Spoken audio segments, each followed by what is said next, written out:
All right, thank you so much, Professor Berkowitz. And I have to say, I am so happy to be presenting here, and I am particularly thankful for the fact that you guys let me do this interview via Zoom.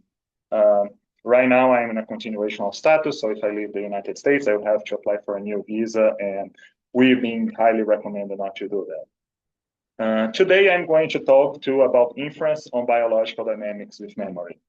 Well, first of these, I would like to introduce myself. I have worked in several, just one second. Okay. Yeah. I have worked in problems into several different topics, from renormalization groups and Bose-Einstein conversation, stuff that is probably more directly akin to what you guys do at ICTP, to other topics, like genetic regulation, microbial ecology, and spatial transcriptomics.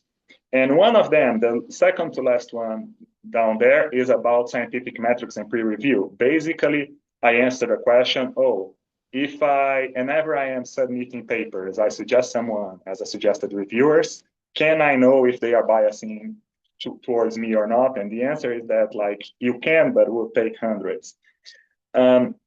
And I know that when you see this, it might sound like I'm not a very decisive person. I don't know what I'm going to do, but that's absolutely not true. I know exactly why, and I knew that when I was a high schooler in São Paulo, and I read this book by Leonard Molovinov, The Drunkard Walk. I fell in love with probability, and I have been working on these on applications in different fields, in principle coming to statistical physics. The stochastic process, and what we're going to see a little bit more now, Bayesian inference, right? Title of the talk is, as we said before, inference on biological dynamics with memory. So I would like to start talking about this. How do we identify RNA within a cell, or how we identify biomolecules in general? Well, this is usually done by what we call fluorescent tags. So right here, we have an example. I'm trying to make my cursor a little bit bigger, like a laser pointer. Can you guys see my cursor? Well, yes. All right, thank you. Thank you. There are these proteins, for example, this is an illustration of the GFP, green fluorescence protein, that has some nucleus there that is a fluorescent label. We don't need to get into much detail about fluorescence. We have an idea as physicists what fluorescence does. You shine light in one frequency, it's going to brighten another frequency. Now, I get data sets just like this, and when you separate the filters, you might have to create maps of the cells, and through these fluorescence dots, can we localize where each of the RNA, let's say with glue an RNA, chemically bound an RNA to a fluorophore, and we try to identify these. Now, usually in a cell, we might have different species of RNA that becomes different things. And in this paper that we recently put out on arXiv that I worked on, we have to take into account how to localize and how to identify this RNA. So you're not only going to say that is an RNA in this point here, but you also have to say out of the many species and the many ways that we can have fluorescent RNA, which one of those are we seeing? Now, from that, what we say, we can identify cells and how many of each species of RNA exist within that cell. Now, how do we use this?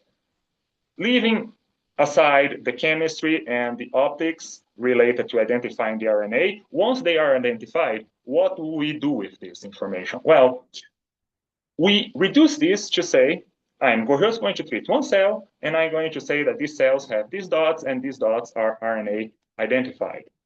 Then I'm going to say, I expect that the dynamics of the generation of RNA, at least for bacteria, is going to be, you're going to have your RNA, and pieces of your RNA, your genes, are eventually going to generate, pieces of your DNA are eventually going to generate RNA, and your RNA is going to be degraded within the cell. Now, we simplify this for this example, and that's the simplest one. We are going to get into more complicated examples later. We say that the DNA creates an RNA at a rate beta, and this RNA is degraded at a rate gamma. So the point that I would like to bring is that can we learn from these microscopy images what is beta and what is gamma? What are my kinetics? Well, so how do we do this? When we create this, we are going to treat this as our data. So what I'm going to ask is two things. The first one is, based on these kinetics, these values here of my parameters, beta and gamma, what is the probability that I found that cell with that amount of RNA of the single species? Now, beyond that, they're going to say, if I have many realizations of the same dynamics, in this case, many images of the same cells in the same conditions, can I put all of these together and say, what is the probability of getting all of these based on my kinetics, my beta and gamma? And from that, we are going to do something that we call the inverse model, which is learn, finding the probability of beta and gamma, given all of the data set that I have available, all of the images and all of the cells that I could segment. Now, this is done by something that we call Bayesian inference, right? So the idea is I have my probability of the data given the parameters. I want to transform that into the probability of my parameters given my data. In a more philosophical way, we call this piece here, right, probability of the parameters, the prior, and the data. So it's what you knew before and what you learned after observing the data. Now it becomes the probability of the parameters given data or your posterior. Now, the idea here is that we have what we call the forward and inverse model, right? So from parameters to data, we call it the forward model. From data to parameters using formulation like this, we are going to call this the inverse model. Now, the forward model is what we usually do by doing the rigorous physics, right? So the first problem that we have when you're taking physics 1, you say something like, oh, I dropped a object from a height of 2 meters. How long is going to, if the gravity acceleration is 9.8 meters per second square, how long until it hits the floor, right? But we are most interesting is when we are analyzing the data, you should do the opposite. Like, oh, I measure the height was 2 meters. It took 1.5 seconds to fall. What is the gravity acceleration from that? But the challenge here is that many times we need to come up, and we do that by observing the physics. We are going to have a few examples soon. What is the probability of the data given your parameters? So out of the bat, I'm going to say this model that we have with 2 chemical reactions, I'm going to go into further detail, but these most kinetics on biology is usually taught in terms of chemical reactions, and that makes sense for many reasons. However, here we have that the degradation rate of RNA is in the order of minutes, right? So we are going to come up with these models for RNA, but when you move to proteins, when we move to like you have your RNA becomes a protein, you are going to have a more complicated case. Proteins live hours, and in particular, many of these experiments are done with marker proteins that live in the order of hundreds of hours. So what happens when you come here is that while on the first case, on the top, it's okay to have this, think about this in terms of chemical reactions. On the second phase, it's not okay to think about this in terms of chemical reactions. You are going to have this growth, and at some times your cell is going to divide, and you're going to create a different cell with a smaller that some of the proteins were inherited. Now, we cannot talk about inheritance when we think just about the chemical reaction scheme. Now, this cell division scheme, we can't think about that. Now, unfortunately, many papers use the same chemical reaction models for RNA into protein. And in my humble opinion, and you can see here, it's not correct, because when you think about this steady state, just by looking here at the steady state at a simple case, if my times of cell division are regular, and they are, this is an intrinsic non-Markovian problem, right? So what is going to happen next depends on the past in a way that is not trivial. Now, I am going to get into more details, but with the usual mathematical framework, we can do the Markovian dynamics perfectly. We cannot do the non-Markovian dynamics, or at least cannot invert the model in the non-Markovian dynamics, right? So in a very broad sense, what I want to do here is this. There are problems, right, across the V that we can forward simulate. Just like I had before, I could forward simulate the cell division.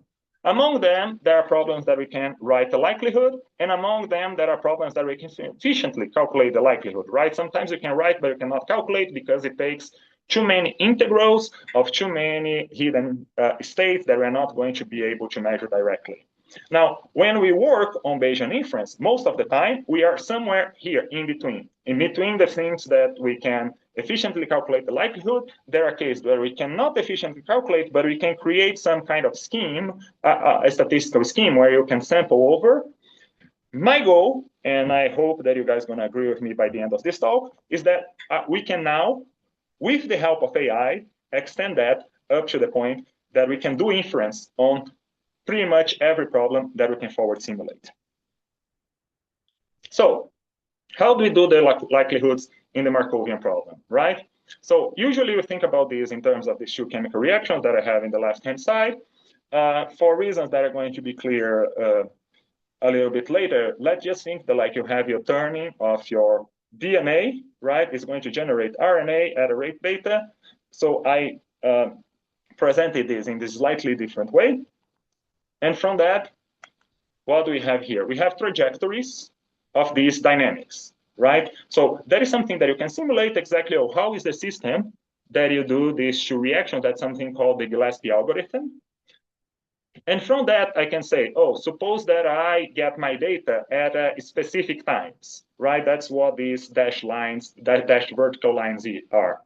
So if I were to put this vertical line, and then I ask, like, let's say on this very first one, what is the probability that at that time I found a cell with 15 RNA, right?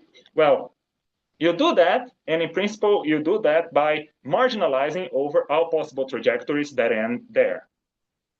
We are going to come back to a minute, but how do I obtain these distributions, right? How do I, from just looking at the chemical kinetics, can I obtain the distributions of the RNA counts at different times? Well, we do that through something called the master equation, right? I have this paper talking about, in very broad terms, ways to solve the master equation, but the idea is we have exactly our system of interest, and then we create an array of all states, right? And the probability of each state. So in this case, what we have is the rate of changing from one state to the other. So like if my first state is RNA, 0 RNA, first one is 1 RNA, the rate at which they transform, now the rate is going to be the inverse of the average time so that this reaction happens, is going to be given by beta, and in the second reaction, it depends on the number of RNA that you already have. So in principle, this matrix, we call the rate matrix, is the rate from changing from the off-diagonal elements, the rate of change is the rate of changing from one state to the other. And the off-diagonal and the diagonal elements are going to be just to fix so that each row sums to 0, right? And then from that, what we do, we take the exponential of this matrix, and then we evolve from a probability of the states at one time to a probability of states at a future time. It's similar to what we're used to in physics. For example, in quantum mechanics, we also have master equations when we want to turn into talks about probability of states. But what is important here is that when we have this chemical kinetics, most of the elements on my state are going to be 0. So like in principle here, I have infinite number of RNA. When we do the calculations, of course, we truncate it somewhere, but these probabilities are set up in such a way. Can I ask a question? Sure. Yeah. Can you calculate the stationary state for this matrix? Yes. So in principle, if you calculate the first eigenvector of A is the steady state. Yeah, but can you do it for this? Because it has a simple structure. Can you do it analytically, or it's not possible? I don't have the answer on the top of my head. I think that for this specific matrix you can, and the result is going to be like a Poisson distribution for this specific matrix. But like if you put any complication, then you might not. Sure. Yeah, then it's more difficult. Okay, thank you. Now, this paper that I'm mentioning on the top, vast equation, it's about methods to calculate this, take into account that most of your elements are zero, right? Without doing the full matrix exponentiation. Now, if you go to this paper, I also do the inverse model, and then I can say, like, from the data from here would have like synthetic data that we know the ground truth, right? Can I learn beta and gamma? And I also create an example of something that is a little bit more complex, right? So like, not only you're going to have your DNA always generating RNA, but it can have like some kind of activation or regulation, how biologists usually call, where you're going to have a rate that it moves from the active to the inactive states, but this still obeys the idea of like you can represent it into a limited number of chemical reactions. Now, so far, is it clear? Okay, because the great complication comes now. Now, as I said, on the system on the left-hand side, we can represent these as a set of chemical reactions. Now, the system on the right-hand side, where the cells divide, the division is something that depends on what happened in a previous time, and we can no longer talk about these in chemical reactions, and we can no longer write master equations. So master equations only work for purely Markovian process. Sorry, Marcus, you had a question? No, I was just thinking that if you can calculate the stationary state analytically, so you have this distribution, then if you compare that with data, you could fit beta and gamma, given that you know the solution, right? Yes. Is that what you were doing, or it's something else? Well, for this case, that is an extra element. The first one is that many times, only on the second one is we already don't have an analytical solution anymore. Okay. So like as your system gets more and more complicated. Also, I'm not only interested in the steady state, right? I'm interested in the whole time evolution. So in the dynamics, okay. Because the steady state in this case is going to be a Poisson distribution with the mean beta over gamma. So you only have one parameter. You're not going to be able to learn two. So to be able to learn two, you need to be able to observe the time difference. Maybe I should have made this more clear when you asked about the steady state. Okay, okay. I wanted to ask a question too. It's the following slide that you have the distributions of the parameters and the ground truth, which, I mean, the ground truth is very much to the right in the first case, which is the simplest one. Do you have an idea why that's it? I mean, it's kind of far away from the mean. That is not exactly an issue. Maybe I should have made this more clear, but it looks to the right, but that's not exactly the problem. The point is like when we have here, by doing Bayesian, you can also get the full distribution. So that's why we have the shaded areas. It's the 95%. Yeah, I understand that. So if I do, let's say, millions of these, 95% of them would be right within the 95% credibility. One of the advantages of doing Bayesian is like when we can do it, it's not only going to give you a number, it's not only going to give you a fit, it's also going to give you like, oh, how more likely that other value is compared to this. Does that make sense? Yes. But that's the distribution. It's the blue the blue histogram is the one that the Bayesian inference gives you. I mean, there are two colors there, blue and I don't know what. Red. And so the ground truth is, well, maybe it's not so important, but I mean it's systematically to the right of the mean of the distribution, and I don't know if they will become together as you put more data or something. Interesting. If you put more data, your distribution is going to get narrower and narrower, but it doesn't mean that, if you look at that, it's going to, of course, it's going to approximate because the whole distribution is approximating, right? But what we're saying is like your 95% is going to be like with 95% probability within your 95% confidence interval, and your confidence interval is going to become smaller and smaller as you get more data, right? But like seeing that consists, as long as, if I have like many replicates of the experiment, in 50% of them is going to be within the 50% confidence interval. That's how we interpret these answers. Okay, because the ones below, with the more complicated model, they are closer. Well, I don't know if they are comparable because it's different This is scale. just people maybe I could have shown like 3 different data sets, and you'd see that like sometimes it's to the left, sometimes to the right, but they are still within the confidence intervals. Yes, but they are much closer. They are within the ground truth, and in the first one they are not within the 95%. Not in the 50, but it's in the 95, yes. And that's not like 45% of the cases. Oh, the 95 is the light pink. Yes. Okay. Okay. Maybe I can ask a quick question. Sorry. So if you have a more complicated distribution that is not like this Gaussian-like, but you have like something different, like a bimodal or something, is this method still like good? So now that you have this discrepancy of the different means, so yes. You can still resolve the mathematics is still the same. Okay. Okay. Now, moving on, as I was mentioning, this master equation we can only do once we have a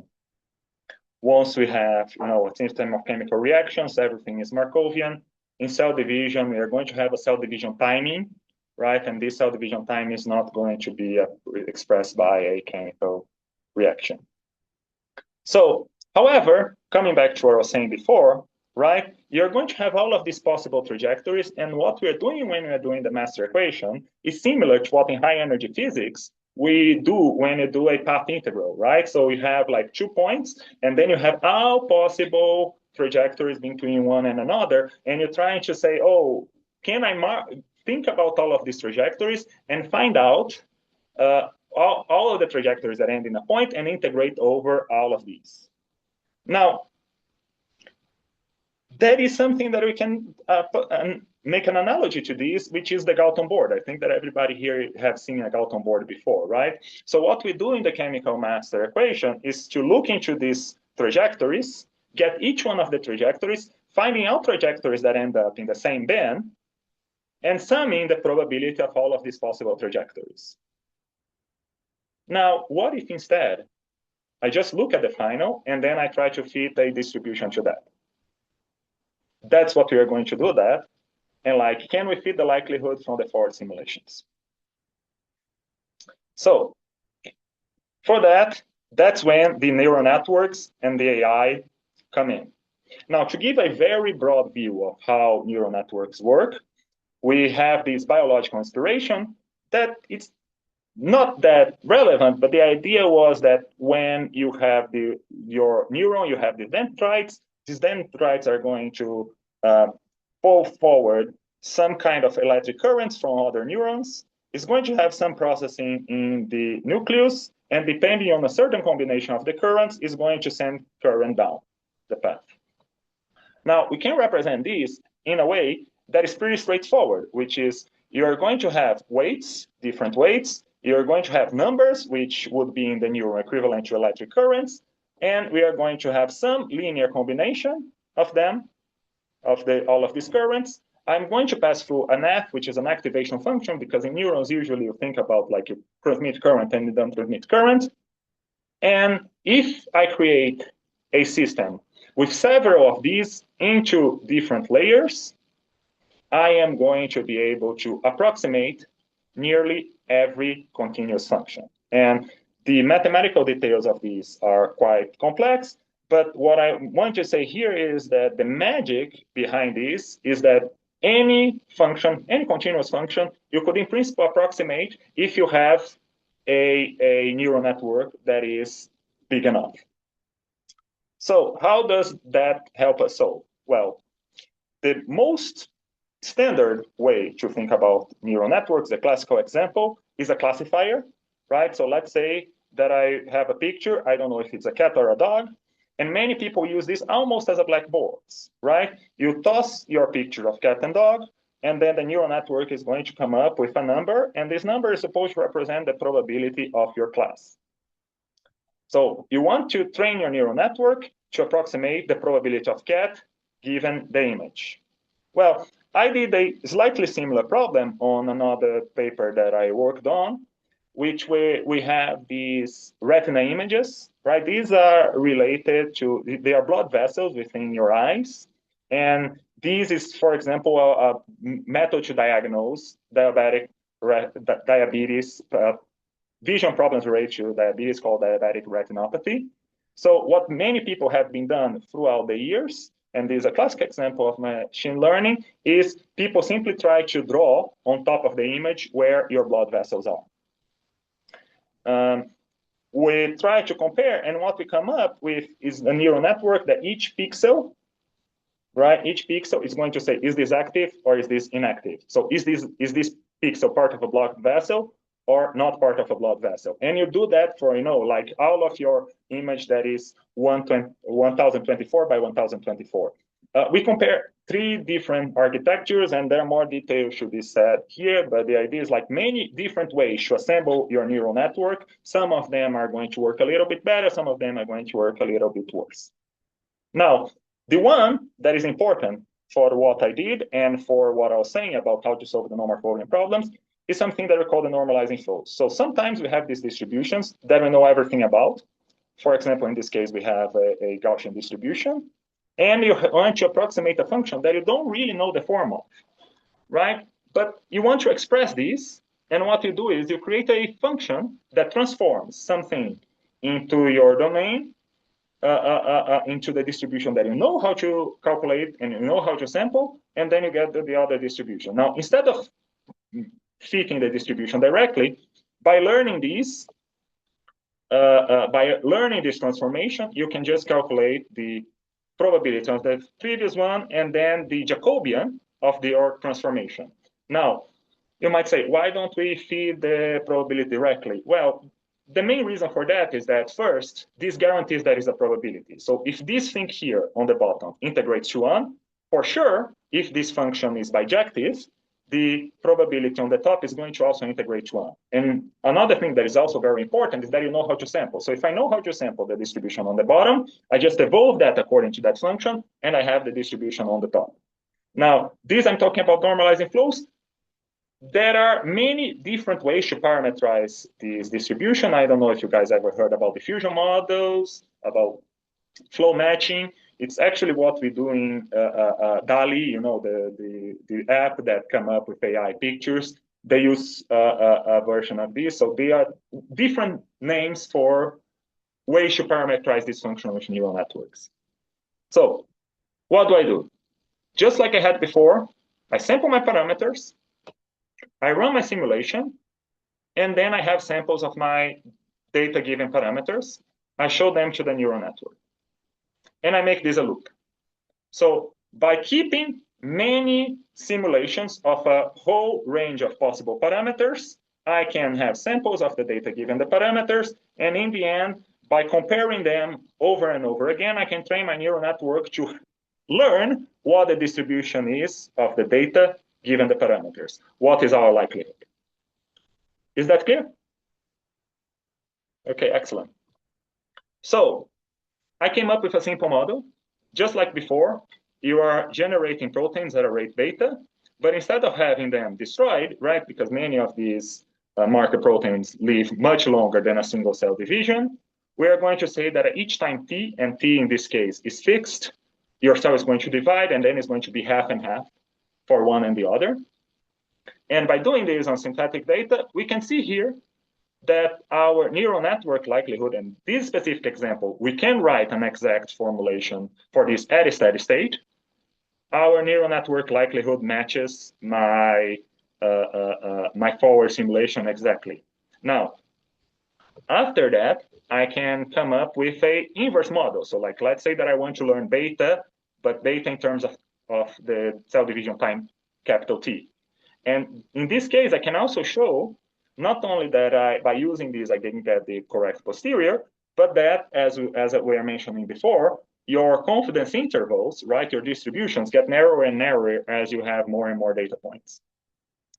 Now, it might say like, oh, I don't use the simulation. What is important to remember here is that like I am using for all of these values of beta that spans for more than an order of magnitude, I'm using the exactly same neural network, right? So it's not that I am replacing doing the simulation with the neural network. I am doing the neural network because it's going to learn the distribution across the whole spectrum of possible values. And it's going to work on this, on kinetics at different length scales, time scales. Now, after that, we start working with yeast. I don't know if any of you guys are a brewer, right? Have been working, making your own wine, your own beer. But I have this yeast, the situation is a little bit more complicated. Not only we have to have a more uneven time for cell division, right? But your cell division is not going to divide in half, and that's what we have here. So I also had to get into other independent measurements to learn what the division is. While bacteria always divides in half, yeast creates this budding, and these buds are going to be cut off, right? So the ratio of proteins between the mother and the daughter cell is not so straightforward. But even then, the scheme that I created here with all of these extra parameters, activation, deactivation, and the variance in cell division, it still keeps working. And then we move into the results with experimental data. So I started most of this project because this collaboration of mine, Frank Delvin from University Liège in Belgium, he is an expert in flow cytometry. Now, before I was talking about how you usually learn these from these microscopy images, and then you can identify point by point the RNA species. What he does is a little bit different. You have a full colony of cells, you go through a microfluidic device, so basically a very small tube where your cells flow one by one, and then you put a laser. So the idea here is when you put the laser and then you have your cells that have this fluorescent protein, you can quantify how many of this fluorescent protein are by looking at, okay, what is the emitted intensity at the frequency that you're expecting. Now, what he gets is something like this. Now, he tagged a gene that is responsible for stress regulations.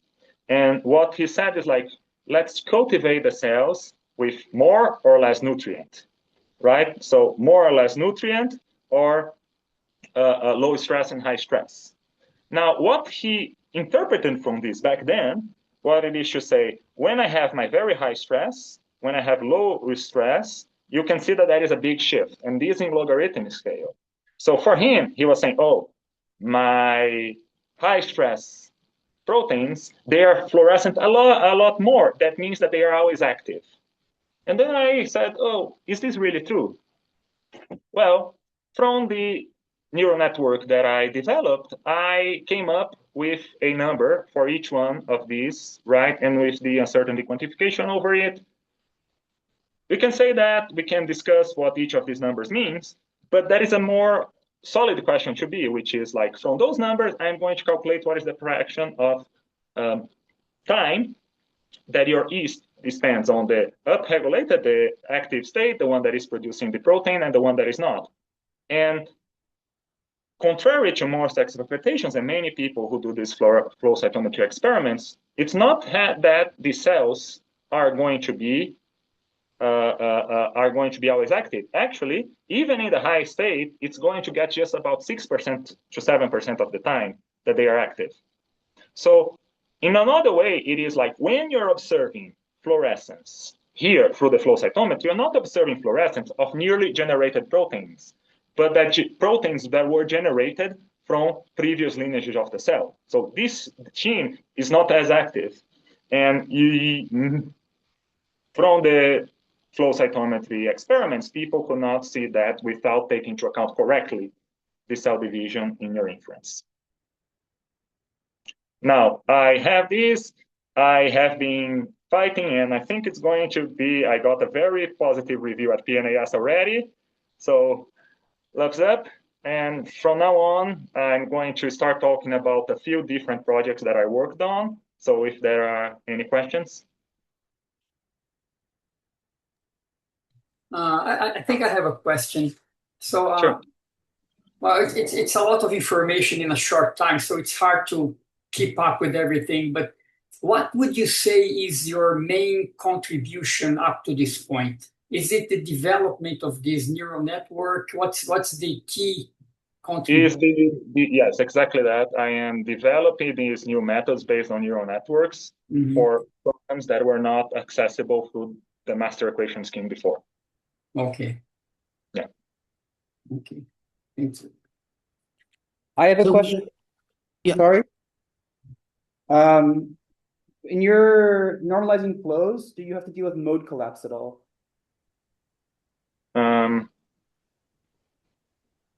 You mean like, should I pre-prepare my neural network to go towards the mode? Is that what you're asking? So a very common problem in normalizing flows is something called mode collapse, where you have a distribution you're learning that has more than one mass that aren't very well connected, and that sometimes only learn one of the masses. So like a distribution with two peaks, for instance. It's very common that normalizing flows only get one. Is something you have to deal with? I've tested it, and I have tested it with not unimodal distribution, right? One of the things that are not exactly on this problem, but in another problem that I'm going to comment on before, we had to work on multimodal distributions.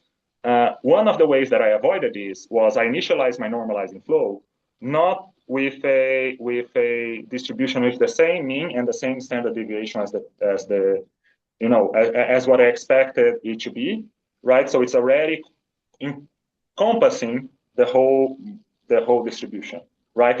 I started initialize it as something that it was a lot broader. Because of this, I didn't have this problem. Okay, so the distributions you're trying to sample are low dimensional or high dimensional?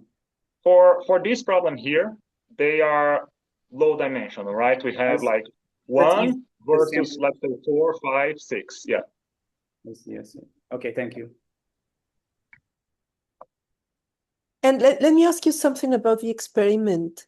So you need to do a segmentation of the cells, I guess, to identify where. So you identify where so you can identify the border somehow of the cells, and then and know where the fluorescence is coming from. Some kind of count the fluorescent proteins that belong to a particular cell, something like that. Is that right? Yeah, and you do that as they flow. Yes, when you go through the flow cytometry, just to guarantee that we are talking exactly the same thing. Sometimes you might have cells, but sometimes you might have some kind of dot coming up that can have come either from a isolated protein that is not part of a cell or from the debris. And there is also the point that like sometimes the cell naturally already fluoresces, right? So what we have to do, and that's where you have a control. So the control is like, what is a cell that was grown in a lot more protein that we had. So at some point we have to do the deconvolution, right? So here we are seeing the intensity of both, but when I'm analyzing the data, I have to say, oh, if I didn't have any of this protein, my distribution of intensity should look like the green one. And that's why I have the control here. Right? So I say like, oh, considering that, and we do that, and the physics is pretty accurate. Considering that, if there is absolutely none of this fluorescent protein, the distribution would be matching the green one. How many of these specific fluorescent proteins are in the cell? So we have to do this deconvolution as part of the problem.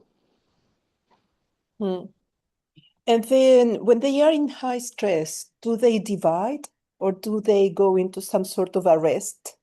Interesting question. Yes, these were cultivated in a chemostat, right? So you say that like for it to keep stable, the rate where you get like new fluid and the rate of average cell division needs to be the same.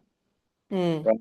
So the way that we have high and low stress is exactly by the difference in the amount of nutrient intake. Now, from that, I can calculate what is the average time in which the cell divides, right? And of course, when you have fewer liquid coming in and fewer liquid coming out, your average cell division time gets larger. Okay. Okay, thank you. Maybe I can also ask a question. So from this SBI that you're using, so I guess you get like also like a distribution of models that kind of capture the dynamics that you're like that you have in the experiment. So Yeah. for these different models that you have, like there is something that, or you can choose like what are which ones are biologically relevant compared to other ones that maybe you get and or you don't expect from The idea, just to confirm that that's what you're asking, it is to say, can I use these to define if like this model is good enough, or do I need a more complicated model? Yeah, so first, like, yeah, so based on the model that you're having, so I guess you can like get different parameter distributions that tell you what like describe the same dynamics. Yeah, so the first question is like how these parameters match what you are expecting from the biology, and the other will be so if you now have a different model, like now you have a more complicated problem. Sorry, there is one way of answering this, which is like after you get your highest distribution, right, your most likely parameters, you can run your simulator forward again and then compare the two distributions. I actually do that in the manuscript, right? So that is one thing. Now, another thing that is a little bit more complicated, is comparing like different models, right? Now, if I compare like, the same models with slightly different distributions, this is already given. However, if you say like, oh, what if I have like two states with there are tools to do that. I mean, in this specific project, we didn't find the need, but there are tools to do that. There is something called, Bayesian information criteria, which is like you calculate the full posterior through that model, through all possible betas, and of course, not going to be all possible. You're going to have some limitation on your calculation. From all possible models, what is the total likelihood of the whole model through all of this range of parameters? And then you can calculate that on the other one, and then you can make a decision like which one is correct. Now, another thing that you can have, and I have also worked on this, is on non-parametric models. I'm going to talk a little bit more about this tomorrow, right? Which is like, instead of supposing that you have just one state, suppose that you have, a very large number of states. And from that, I'm going to say, oh, how many are actually necessary to explain the data that we have? And that comes back to the question that we had before about how does multimodal distributions arise? They arise exactly from that. And yeah, I am going to talk a lot about this tomorrow in the chalk talk. Okay, thanks. All right. So here's another project that I work on, and it was released on arXiv very recently, which has to do with allosteric regulation. Now, we do enzymes. They're pretty much like you have a substrate, and the substrate is captured by one protein, and then it's going to be turned into something else, right? That's what I'm coming here from this S that is captured for this protein and going there. Now, most of these enzymes, right, these proteins involved in the transformation, they have something called allosteric site, right? So that is a change somewhere else that is going to make them attached to the substrate slightly better, right? But this slightly better make a very big difference for the intrinsic biology. So usually this allosteric is related by these two parameters here, what we call the V-allosteric ratio, which is the rate between the production in the allosteric and the non-allosteric, and the rate between the activation, meaning how do they pick up the substrate. And what we had is to say, let's calculate how correlated the state of this enzyme with the next thing that is going to use this product. So like, let's now create like a model of now it's bound or unbound to the next protein down the line. Can we calculate how correlated they are? And correlation, since we're dealing with something that is discrete, is not so informative. Instead, we calculate the mutual information. And what I get here is that when this rate, in this case, let's take a look at the V-allosteric ratio, when this is a lot faster, you're producing more. That's what we have here. And because of this, your communication between the enzyme and whatever is down the line is stronger. However, what is a little bit more surprising is that even when you're not producing, the mere fact that you have this allosteric case, the mere fact that you have this second line of states is also making them more correlated. So from that, we can kind of imagine that like the mere presence of allosteric, even when it's not leading you to more production, because that's how people usually think about allosteric as a way to regulate production, is already increasing the communication between the cells. And another test that we did in this manuscript, it is to say, oh, what if my substrate here, this rate here, beta, comes in pulses, right? So this comes in pulses. Now, when you have your pulse, you're also going to have a spike in the communication. That's expected. Now, what is not expected is that we have a time delay here, right? So when you turn, when your pulse ends, it's going to come up that like after some time, you're also going to have a spike. And this spike is more accentuated when you have a smaller ratio. So that comes back to the point that probably the presence of allosteric is a way through which, through the metabolic pathway, you can have a notion of time. Now, another project, and that's something that I'm going to be talking about tomorrow, has to do with, the title of the talk tomorrow is obtaining maximum information from Petri dishes. That like, if I want to count how many proteins are in a sample, like say I get a little piece of dirt from my yard, how many bacteria are there? What the microbiologists do is like you make a serial dilution, right? So you dilute that into a bigger and bigger and bigger. And as you dilute, you also take a subsample and then you put in a Petri dish. And Petri dish is a small object that have nutrients. So like the idea is like when you have one bacteria and you pass them on the Petri dish, it's going to become a single colony. Now, what many people on the literature of microbial ecology does, it is to say, oh, I diluted, let's say, by a factor of 1,000, and I found 30 bacteria. How many bacteria were originally in the sample? They just multiplied 30 by 1,000, which is the factor that I diluted this for, right? Now, what happens is that when you do this, you are going to create a new source of noise that was not there before. So what could come up here is that if you only do this naive multiplication, your noise is going to be a lot larger than this. And I created a method for which you can come back and undo this extra noise. The method is called repop. It was published at eLife, and I am going to go into detail on that. And one of the things that it does, coming back to one of the previous questions, is that it can recognize the presence of multimodal distributions, even when that's not obvious through the data, even when this extra source of noise messed up your multimodality. Now, this work on Petri dishes has to do with a work on that we've been working on gut microbiota.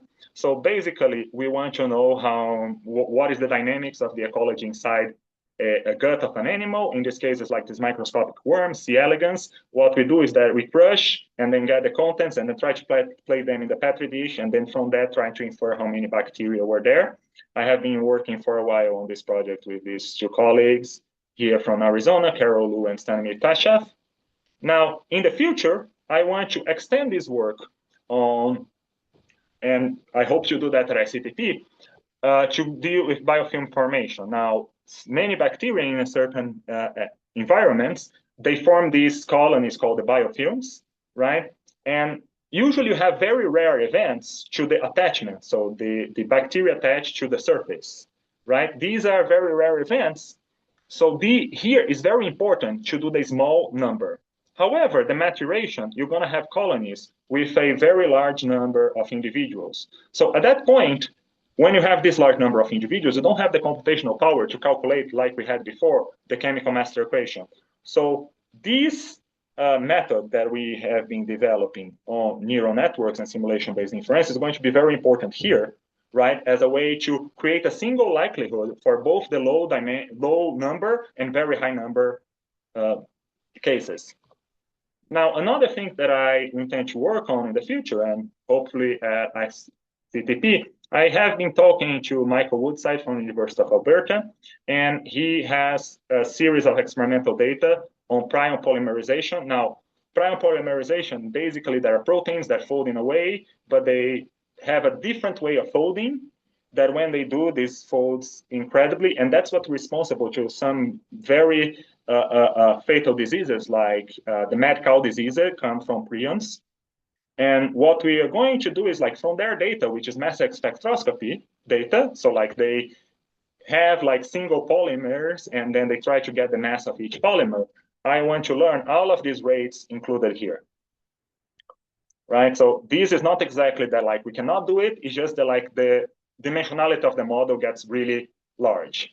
Now, another project that I worked also on the terms of normalizing flows is this software package called NFD-Convolve. So the idea is you find data, and your data comes from a signal that is what you don't know, but that is a noise, but somehow in a control experiment, you know the distribution of the noise. Now, can you from that recover by receiving only the noise data, come back and learn the signal distribution? That's what the software package does. And as we commented there, it can pick up multimodal distribution using a normalizing flow. Now, another, and I swear that we are coming to a close, another area that I worked on is time series forecasting.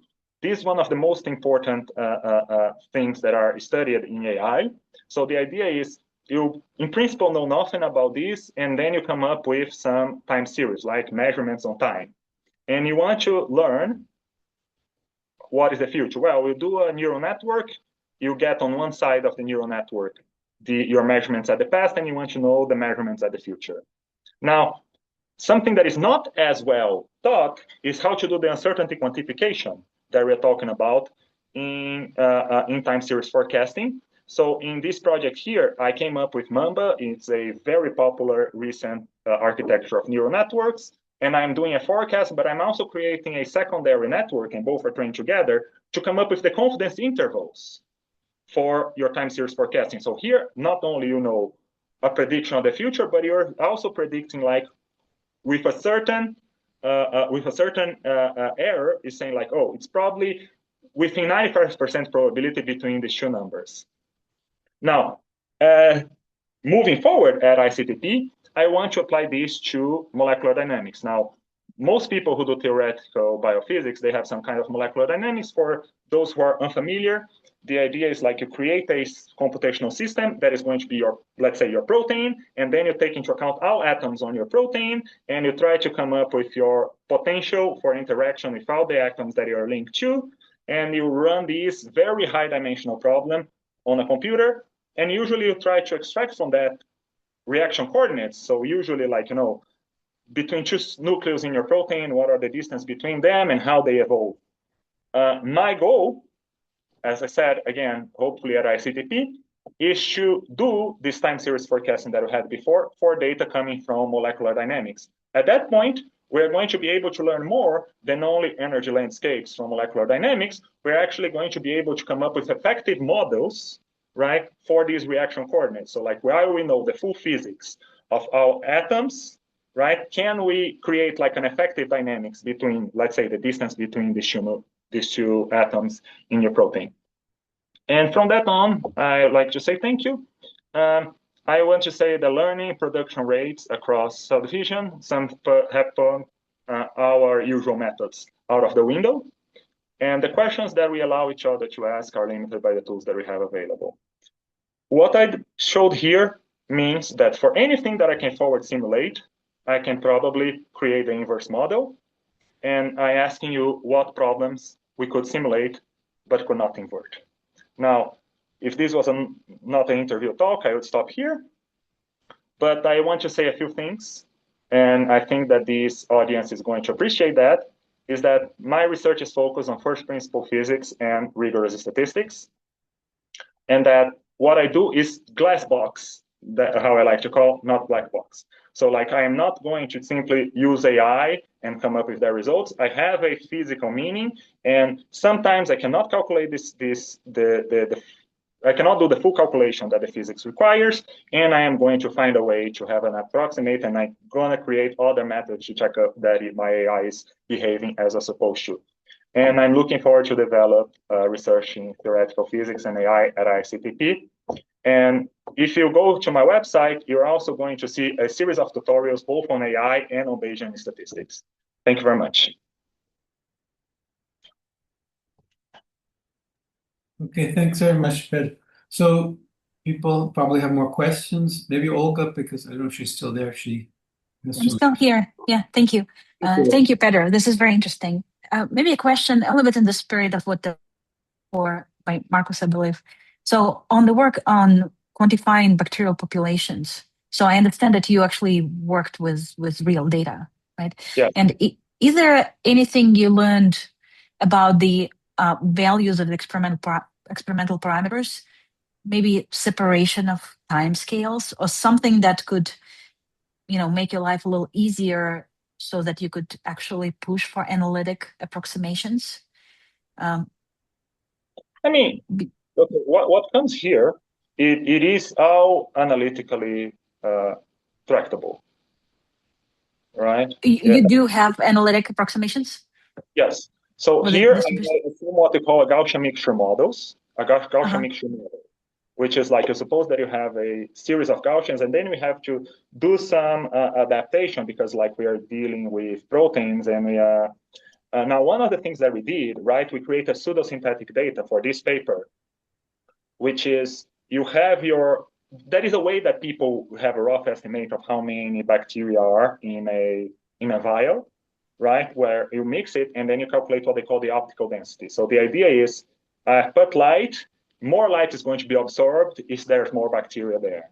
So as a way to create a case, right, that like we don't have ground truth, in principle, but in a case that like we know that it's supposed to be trimodal, what we do is we mixed in the data samples took from different optical densities, right? So at that point you can say, oh, okay, here the concentration should be a lot larger than these, and these should be in the middle.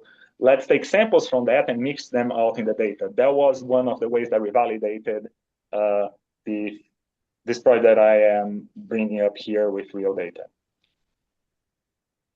Mm-hmm. And also, what is the experimentally measured quantity that allows you to identify the presence of multiple peaks? I mean, normally that experimentalists cannot see in the. Yeah. So what happens is, if you dilute by too little, you are going to have too many colonies. They are going to overlap. You cannot count. You have to dilute it by a certain amount for them to be able to be observed and counted. What many people said is like they just multiplied it back. Now, my argument here is that like if you just do this multiplication back, you might lose the multimodality. Now, maybe what you're asking is more like, what is the biological origin for this multimodality? And I can think about that in many ways. It might be like, for example, this is used for water treatment. It might have a seasonal effect, right? So like samples that you take in the morning and samples that you take in the evening are going to have like a different, yeah, I think that Olga, yeah, I think connection. Okay. Sorry, I think something was with my Wi-Fi connection. I missed the last bit of your answer. But do you understand correctly that you have a prediction for the regime? Yes, right? I have a prediction. Dilution regime at which the multiple peaks will reveal themselves. Yes, and like here we are going to be able to identify this what is real heterogeneity and what is real multimodality, even when that's not clear on the data. And now, maybe your question is more about what is the biological principle that is creating this multimodality. Is that it? That's one of the aspects of the question. That's what I'm going to talk about a little bit more tomorrow, right? About how we can use these to create there. But here, I just wanted to have like a straightforward thing that you can come up with your data from Petri dishes and have a distribution. But like, if, let's say, what we had before, right? We have like different dynamical models. Can I test different dynamical models using this correct way? and I am going. This is a project for the future, and it depends. Okay, thank you. Thank you. Pierre, you had your hand. Yeah. Hi. Very nice talk. I had a question regarding the time series forecasting that you mentioned. Sorry, I hope you can hear me through the storm. There's quite heavy rain here. Yeah, I can hear you. Can you give us a hint about what's under the glass box? What comes in, what type of systems it is? Yes, Mamba is a differential equation, right? So it's assuming that what you have there is the result of a very complex differential equation. And a differential equation with very large number of parameters. So your function in the neural network is all of the parameters of a differential equation.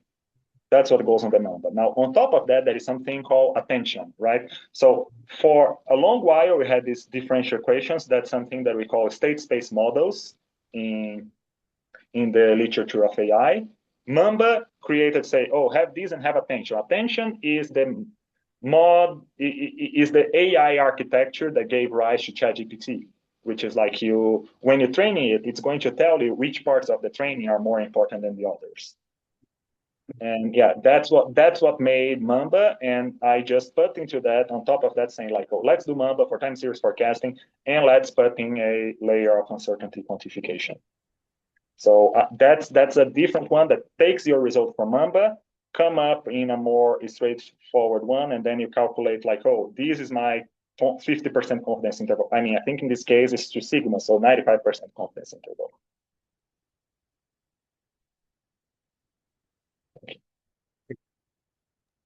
Can I continue on that? Sure. So what are the limitations of this forecasting? Because I know you are not rich yet, right? You are asking for a job, so you haven't predicted how the stock market works. So, what are the limitations? How far can you go? What type of data can you do that type of prediction?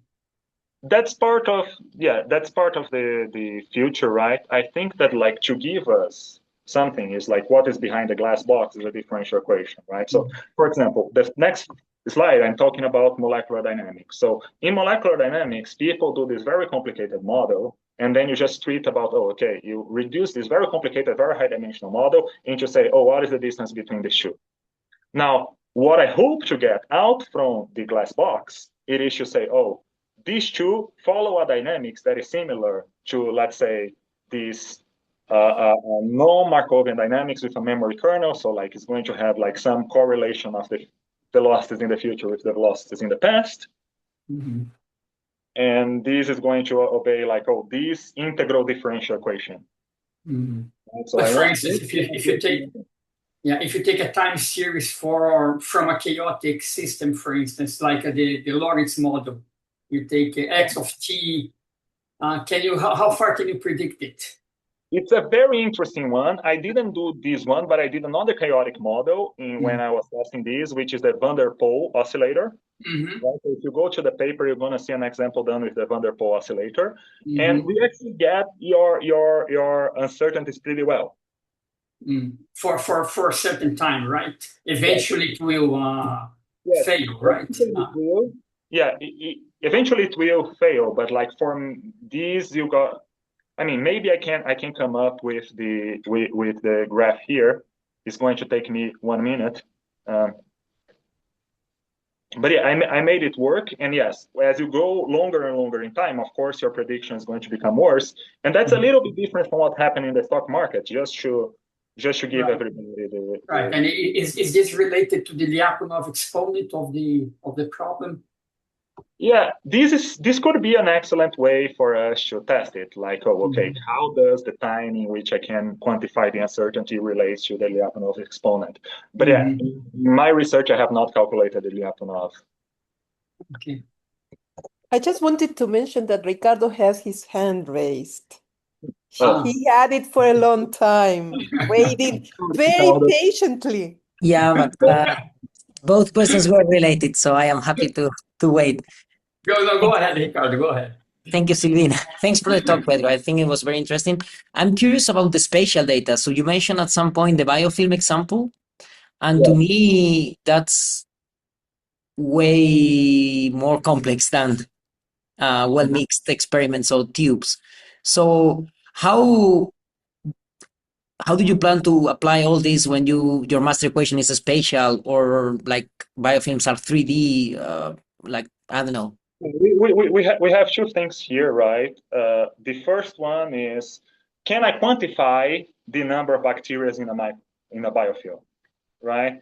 And that is something that I have been working with a few professors, both here in Arizona and in São Paulo, about exactly how to do that in a way that is reliable, right? Can I quantify, like I have a biofilm, can I quantify how many bacteria we had there? But in particular, what I was mentioning is that the modeling itself, we have to go from a master equation to a stochastic differential equation, and we need to merge between the two, right? So one question is like, can we rely on the quantifications that we have for biofilm? And that is something that I'm gonna, as a theoretician, I cannot do that alone. But that's why also this is a project coming. But yeah, that is Glenn D'Souza here at Arizona. Okay. And I have been talking to Marian Vans Luz in São Paulo, in USP, about that. It's been a while, but there is a point here that you're saying, like, to do that, I need to find reliable ways to quantify how many bacteria are in the microfilm. And that is a whole effort in the biofilm community and in the microfluidics community to do just that. So the idea would be to try to write a master equation that somehow reduces the whole biofilm life cycle to a master equation where you can then apply your method. Is that more or less what you have in mind? I mean, I understand it's a hypothetical. I'm just trying to. Okay. Yes, but we are going to also take into account, like, when the cells leave the biofilm and when they come back to the biofilm. Okay. Good. Yeah, thanks. I have a question which is a little bit related to Marco's last question, because I saw that your uncertainty in the prediction gets bigger and then gets smaller again. Why doesn't it build up? Because it's like you're resetting the initial condition. I don't know, because I would have expected, let me tell you, my intuition would have been, if you already had this much of an uncertainty, why does it reduce afterwards instead of ever growing the uncertainty? It's because this data set is coming from electricity consumption, right? So what happens is there is like a pattern that that after a time, right, 12 hours later, people are going to consume less, and then 12 hours later, it's going to be consuming more. So apparently, the neural network learns this. And of course, when you're consuming a lot less, your uncertainty is also going to become smaller. So there is a periodicity there that. And also something to be clear, it's not like I feed all the data with the same period, right? I feed them starting at different places. So despite not being synchronized when I'm testing it, it's learning that there is this periodicity, and that's why. So it's different, for example, in Brownian motion, right? In Brownian motion, you can expect your uncertainty to always grow, but that's not what we're seeing here. Okay.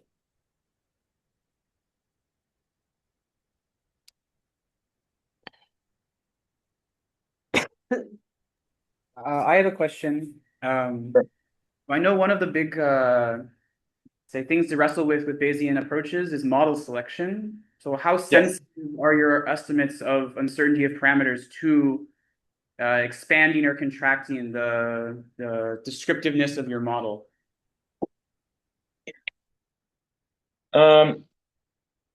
What I can say is, like, we have tools to deal with this, as I mentioned here.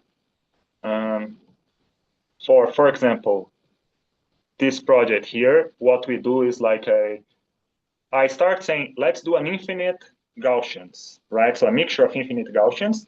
And then I create a number to say, like, how my weights decay. right? So the idea is you're still going to put in your prior a favor towards like fewer components being important. But in principle, you are working with infinite components.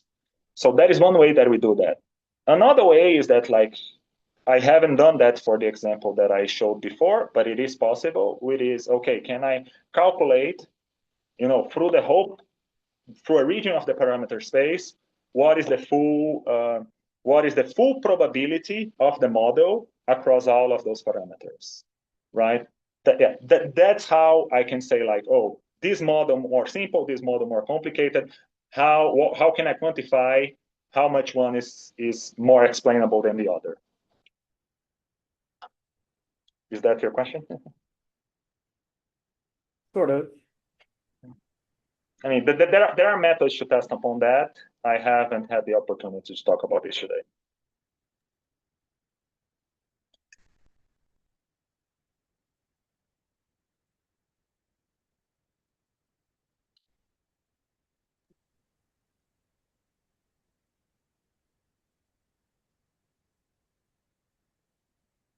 So who is the master here of ceremony? Is it Nathan? Nathan. Okay.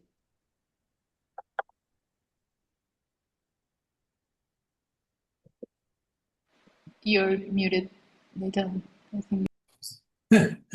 Yeah, I'm just waiting to see if anybody wants to ask more questions. But we have tomorrow too. Is that right? Yeah, we can. I mean, to ask more general questions about why coming to São Paulo and stuff like that. But I will wait until tomorrow. This one is something that I can answer, right? Besides, stuff that is beyond me, I know the value of the institution, right? I know that I left Brazil, but the smartest kids in my classes at USP went to do their PhD at IFT. I am increasingly aware that the people that you collaborate, especially students, are going to have a very high quality at IFT. Okay, and do you expect to interact with people from other institutions, from within?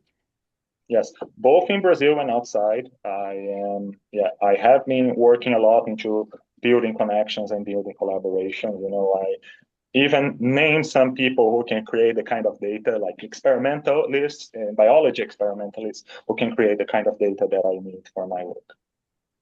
And do you teach as a postdoc there? No, I didn't teach as a postdoc. No, I did teach when I was a graduate student. I was like an adjuncted lecturer for a bunch of years.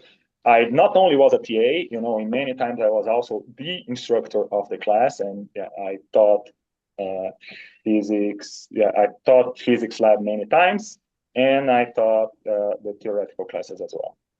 And I'm looking forward also to bring up a class focused on probability and statistics to the graduate program, but I don't know if this position are expecting that or not. And now let me ask you, you have many different lines of research. They are all based on this idea of probability and Bayesian inference and machine learning, and that sort of the underlying common theme, I guess. Do you think you would be able to continue pursuing so many research lines once you are back here, or would you focus on particular type of line? I mean, it's hard to make this forecasting. It of course depends on. You can use Bayesian inference too. I don't know. Yeah. Okay. If I'm going to be extremely optimistic, yes, right. If I have both the main power, so like students, and if I can find like collaborators, right? But part of these, for example, these molecular dynamics projects, there is a lot of molecular dynamics data out there, right? That in principle, that is something that I could do by myself, right? So do this machine learning for that. Now, These other ones, I would need, I would need the students who are going to be full-time working on this specific project. So these depends, right? So the point is like, I am separating what depends pretty much only on me and what depends on collaborators and what depends on students. Hmm. I can ask a question. So, I mean, machine learning has obviously progressed very rapidly. But maybe you can tell us, what are the obstacles or what are the problems with machine learning that you hope will be solved in the next years that will make it more useful? Okay, that's an interesting question.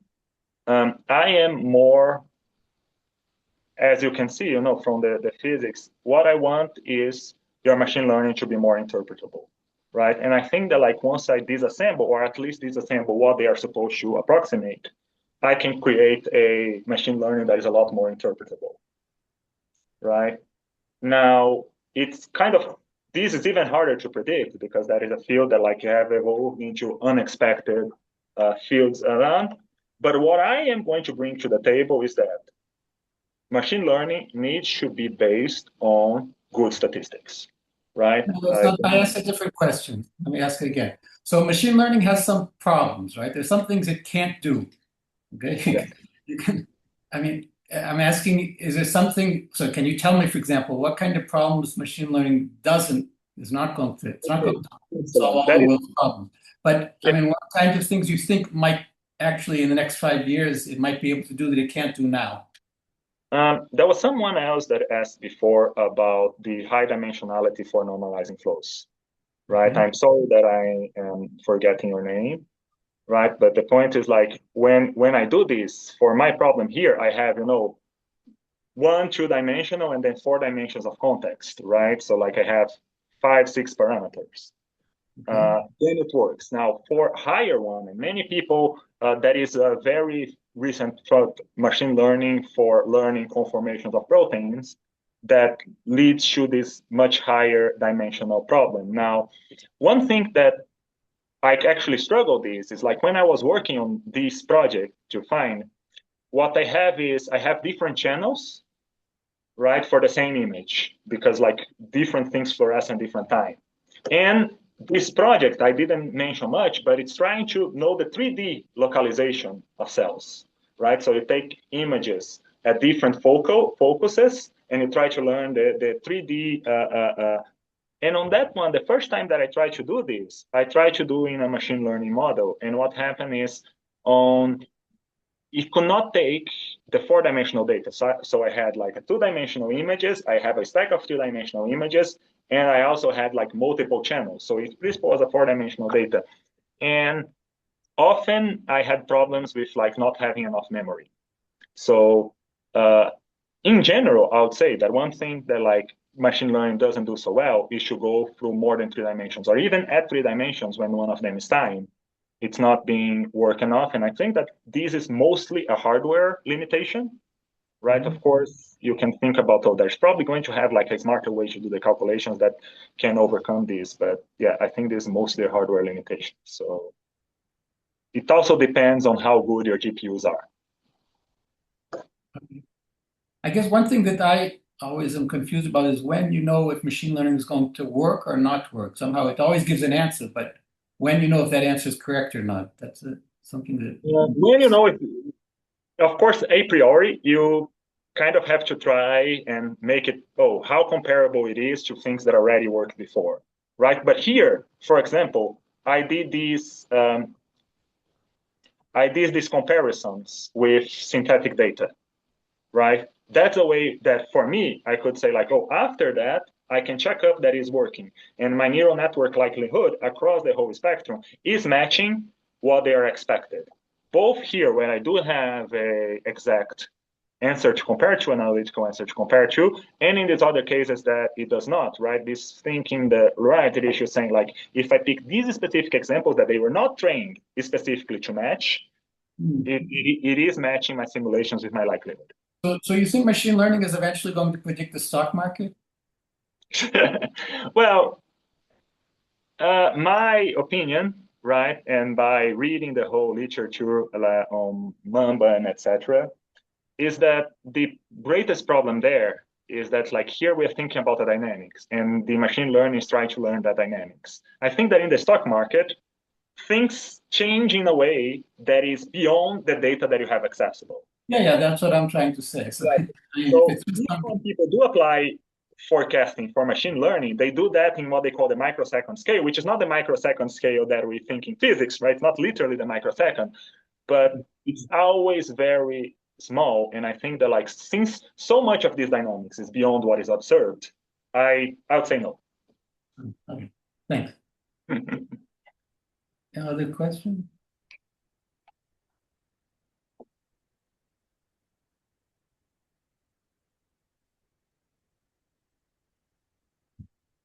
Okay, so again, I will see you again tomorrow at 2 p.m.